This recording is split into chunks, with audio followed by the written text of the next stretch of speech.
Salukis win their third straight game, improve their season record to 23-9, and level their MVC tournament record at 38-38. SIU earns a spot in the semifinals for the first time since 2018, and they sweep 3 games against Missouri State this year, improving to 7-5 against the Bears in MVC tournament action. Missouri State departs the MVC tournament with an 18-15 record. They are 19-12 now in MVC tournament quarterfinal games. The attendance for this session was 7,049, which is the biggest crowd since the 2020 quarterfinal round. 7,049, largest crowd since 2020. For the Salukis, senior forward Marcus Dumas surpassed the 1,600-point mark by leading the Salukis with 17 points. He becomes just the second SIU player to have 1,600 points, 500 rebounds, and 300 assists in his career. He joins Darren Brooks in that category. More than 1,600 points, 500 rebounds, and 300 assists.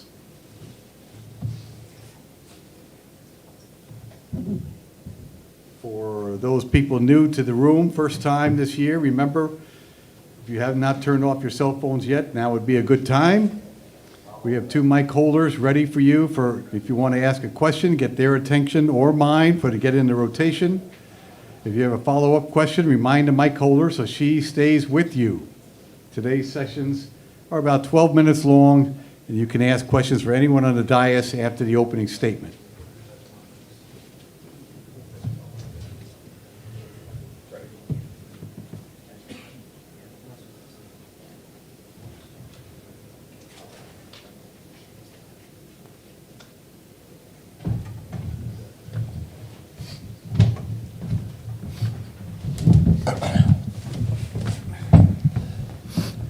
The victorious Salukis are here. They have a date in the semifinals tomorrow against the Drake Bulldogs.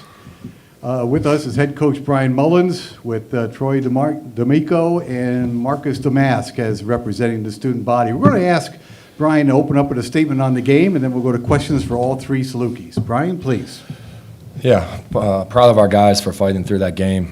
Missouri State, Dana does an unbelievable job. I thought they were playing their best basketball heading into this game. Knew it was going to be a big challenge, and it was just, kind of possession-by-possession basketball.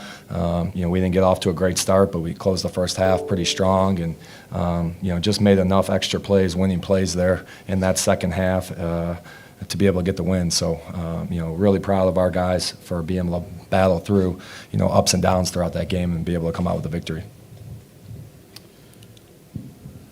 Start right here in front row, then we have number 2 here.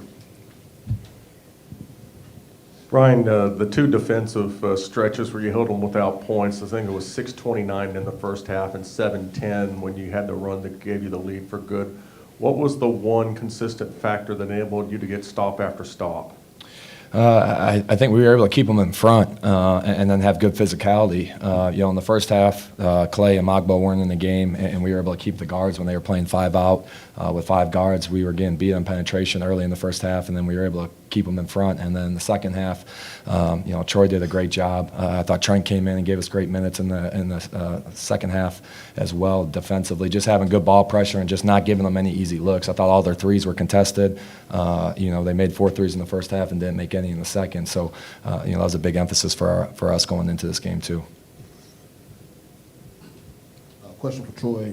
Had a big 3 in the corner there towards the end of the game, a big defensive stop as well. What's going through your mind as you're trying to close out that game and maybe keep the lead? Just trying to win. It's March, so obviously it's win or go home. And Marcus made a great pass to me, and then obviously the help defense and everything on the other side went well too. So that was just a big moment. Got me fired up. I got the team fired up.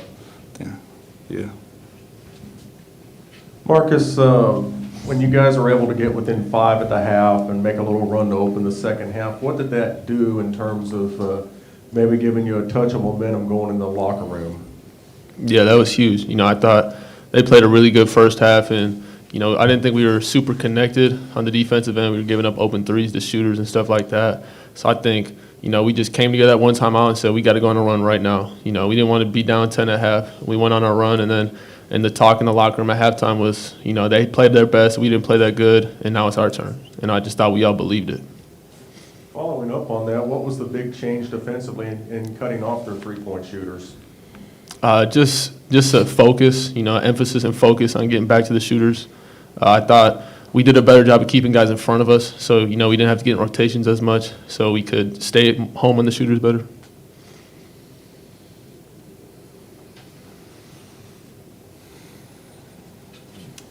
Yep, in the back, Harry, go ahead. Yeah, Troy, I wanted to ask you about defending Clay. You got that assignment most of that back half. Just talk about defending him. Yeah, no.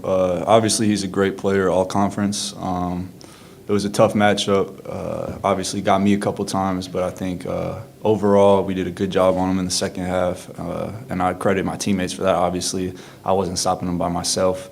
My teammates were in their gaps on the help. Just being there really discouraged him too.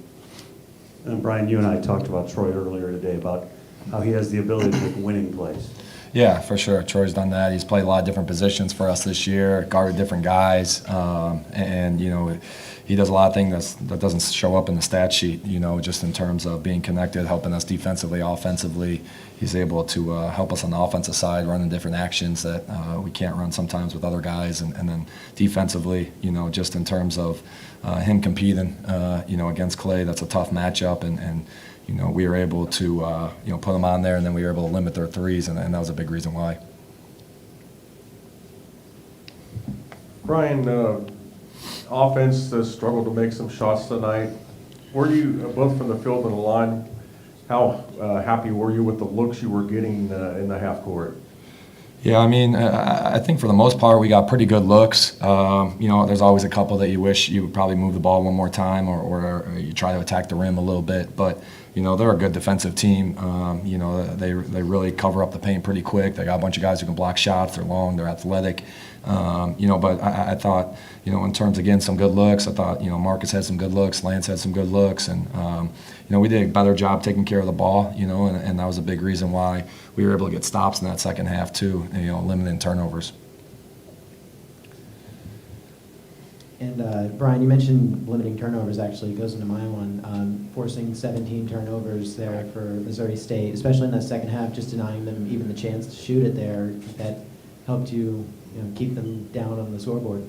Yeah, these guys, intensity and effort, it was pretty special in that second half. I think there was multiple times where it was getting down to 2 or 1 and that shot clock violation, and that's a tough team to do it against because they're pretty explosive. And, that's just them being pretty connective and their will to win right there. Big matchup tomorrow with Drake, obviously Conference Player of the Year. What takeaways from this game or anything that you can point to from this game that you're looking forward to changing for tomorrow? Obviously we got a ton of respect for Drake and everything Darren's done with that program. We just got to have the same type of effort that we had tonight and do the same things. And, I don't know how much in terms of, from this game to the Drake game, but we can't let up in terms of our defensive effort or our focus or being connected or our will to win. It's going to come down to, 50-50 plays, intangible plays, possession-by-possession basketball again. So we know it's going to be a big challenge, and I'm sure our guys are looking forward to it. Right-hand side, gentlemen. Coach, you guys beat Missouri State by 20 the last time you played them. Just what did you see over the stretch? Of course, they didn't have Donovan Clay in that game, but what was the biggest difference over this run that you saw while scouting them to the team that gave you guys fits tonight? Yeah, obviously not having Clay, that's a pretty big piece, and just defensively, kind of completely different with and without Clay. They played zone primarily against us that second game, and defensively with Magbo and Clay, those are two really good defenders, so they're able to cover up a lot of space. And then they were shooting the ball extremely well the last 3 games. I think all those guys in terms of Mason, Moore, Graham, they were making 10 to 11 threes the last 3 games, and that was a big emphasis for us. We have a question on the Zoom call in the back of the room. Go. From Mike Reeves, he asks, for either player, in a low-scoring game like this one, did overcoming a 13-point deficit become more challenging? We'll have Marcus go first, and then Troy second on that. I think when I'm in the game, I'm not necessarily thinking as much like, oh, this is a low-scoring game. I think as a player on the court, 13 points to me is 13 points in a 90 to 95 game. I don't think it really changes my mindset too much. Yeah, to piggyback on what he said, I kind of feel the same way, I don't really think about the score, if it's high, if it's low. I'm just trying to win. And a follow-up question. This one is for Coach, again from Mike Reeves. How much did winning the turnover battle influence the outcome? Oh, it was huge. We were, they're a great offensive rebounding team, so we knew that was going to be a challenge for us. But we couldn't lose the turnover battle and lose the offensive rebounding battle and give them, 10 to 15 more shots than we got. When we've taken care of the ball and we battled on the boards this year, we've been a pretty good team. So, those are always big emphasis with us. We have about 3 minutes to go. We have a question right here in the second row. And something that you guys kind of struggled with at the beginning of the game was the free throws. Obviously, Marcus, you hitting those at the end kind of sealed the game, but you guys got a lot of chances to kind of correct that. Do you think, maybe just adjusting to the arena and maybe it'll get better tomorrow? The question is for Brian. Okay, thank you. It should be for these guys.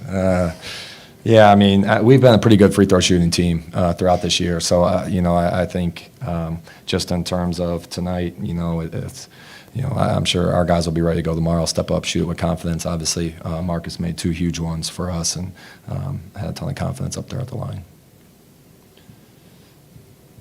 Now for Brian and the players, what would winning tomorrow and getting to the conference finals mean for this program in terms of continuing to climb up the ladder to get to where you want to go? Troy first, Marcus second, and the head coach third. I would say everything, When we first met in the summer, we talked about winning championships, and we didn't get to win a regular season championship, so this is all we have now. So I think putting ourselves in that position would be huge for us. Yeah, I feel like Troy said it pretty good. That's the mission. That's why we're here. So that's 100% of our focus is to win tomorrow, and that's what we're going to set out to do. Yeah, these guys have been pretty good in terms of taking, one game at a time approach throughout the season, throughout the conference schedule, non-conference, and controlling what we can control, So obviously, having a game tomorrow, that's the only thing that, we'll be focused on, not playing on Sunday or focusing on that yet.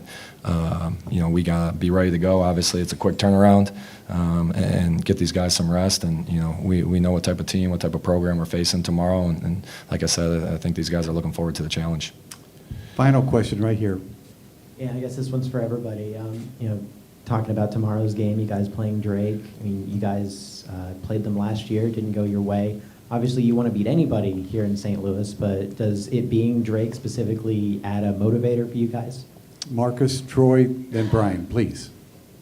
I would say a little bit. They've bumped us out of the tournament last year, obviously, and they beat us pretty good on national TV earlier this year. So, it's a big game. We want to beat the best teams. We want to show that we're the best team. So to do that, you got to beat the best teams, and I think Drake is obviously one of them. So, yeah, it would be huge for us. Yeah, I agree pretty much exactly what Marcus said. Obviously, they knocked us out last year, so that doesn't sit well with us. And Yeah, I think these guys, no matter who we were playing tomorrow, it would mean the same to them, in terms of trying to win this game and continue to move forward and continue to advance and try to compete for a championship. So, it's just the opportunity to play in the semifinal here on Saturday in Arch Madness. It's a special thing, and, these guys will be looking forward to it. Thank you, gentlemen. Best of luck tomorrow. Thanks. Thank you.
Missouri State Bears are with us. Head coach Dana Ford is in the middle. Donovan Clay, Damian Mayo Jr. flank him.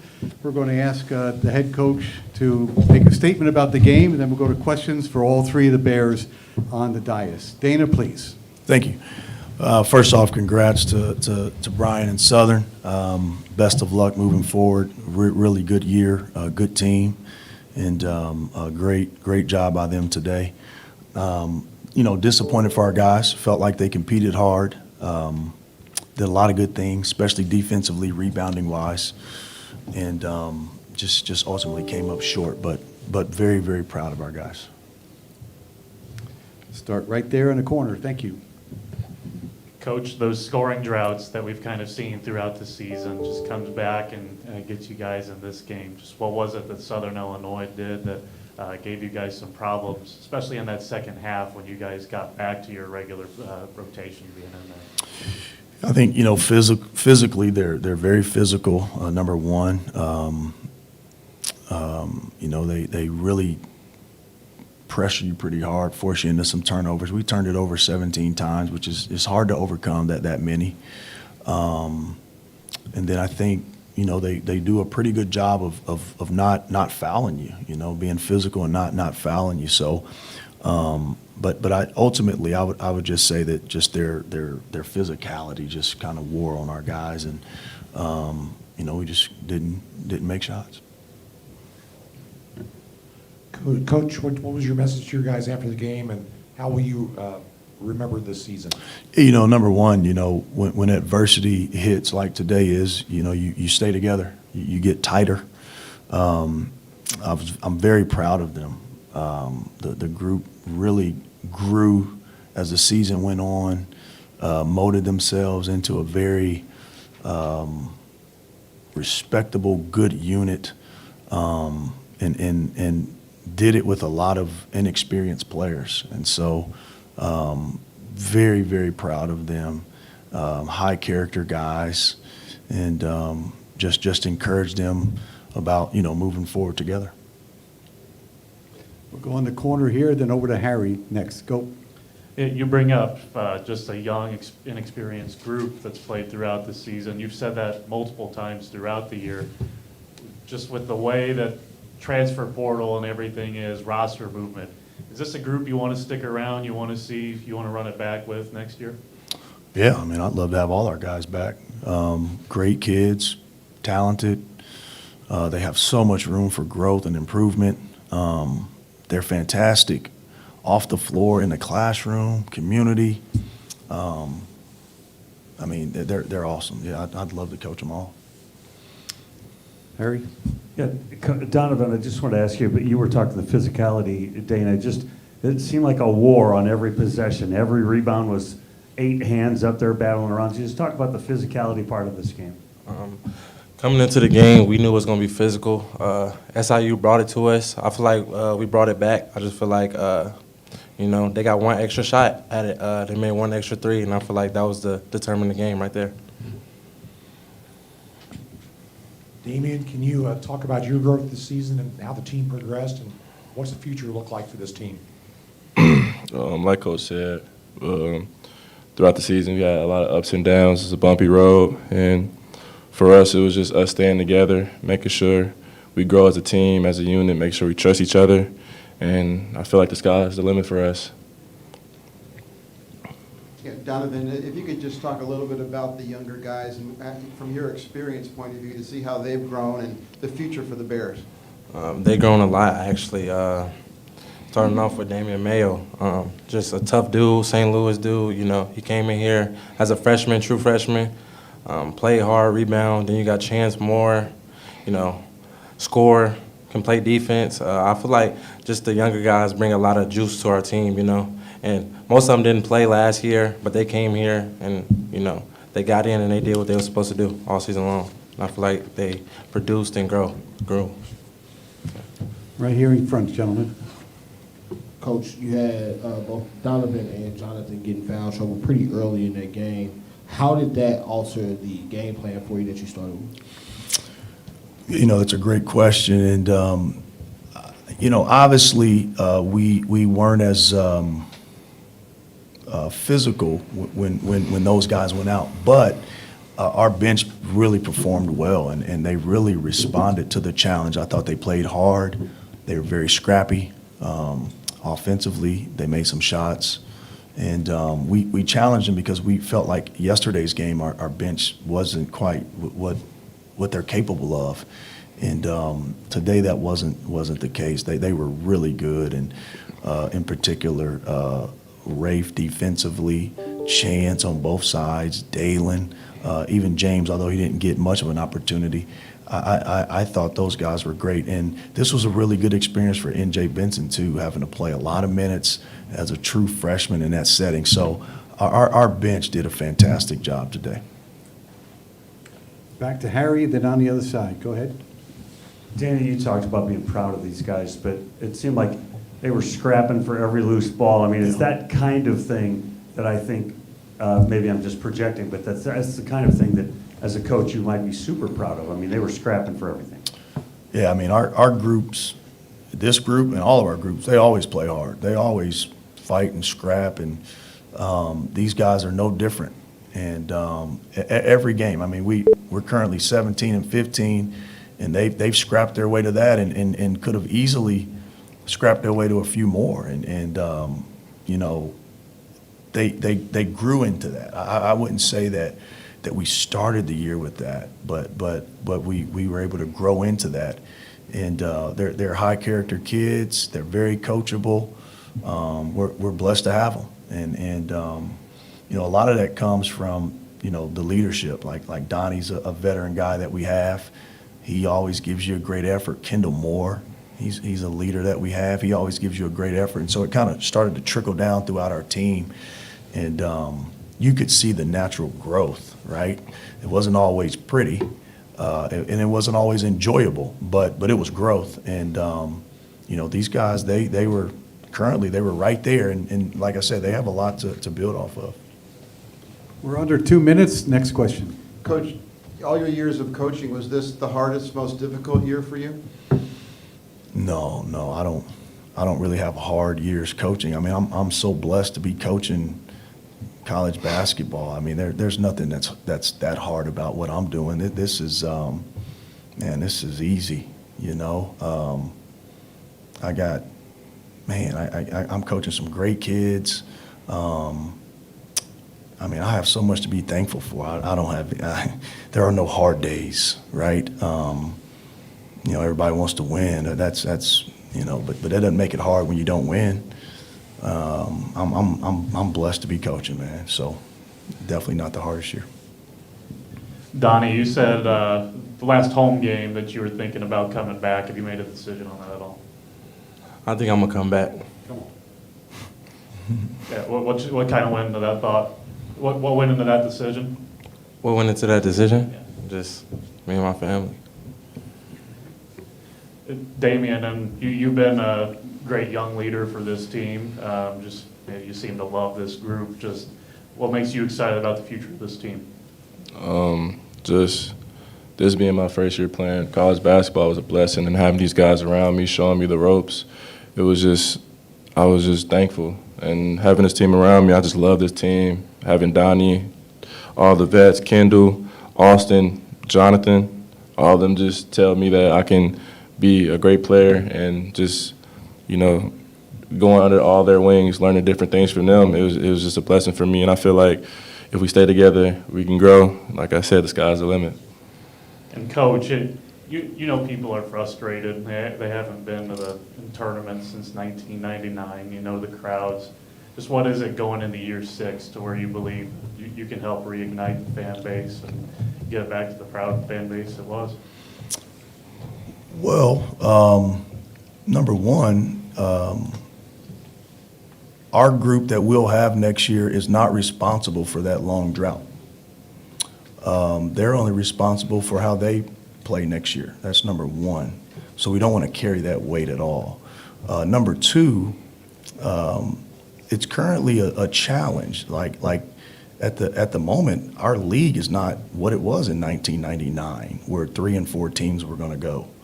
So right now we're sitting up here thinking the winner of Sunday is going to be the only person that goes. And so I think you have to take that in consideration. And it's our plan next year to put a group together that can get to Sunday and play for it. But if we don't do that, that won't have any indication on whether or not that season's successful or not. And fans are supposed to be frustrated. That's the joy of being a fan. What I can tell Missouri State fans is when that moment comes, when we go back to the tournament, whether I'm the coach or somebody else is, it's going to be a joyful moment because you had to wait a long time. Thank you, gentlemen, and best of luck in your future. Thanks. Thank you. Thank you. Appreciate you guys. Thank you. Good job, Dana. Sure thing.